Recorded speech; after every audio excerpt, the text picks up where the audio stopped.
se están construyendo colegios, se están impulsando ambulatorios, se está trabajando en familias que a lo mejor no tienen casa y se está ayudando a construir las casas, pues yo creo que es un orgullo para todos los valencianos.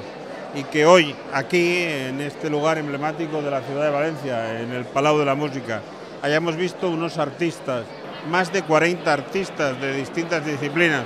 que hayan donado desde sus obras de arte hasta sus actuaciones para ese bien solidario, ese bien común,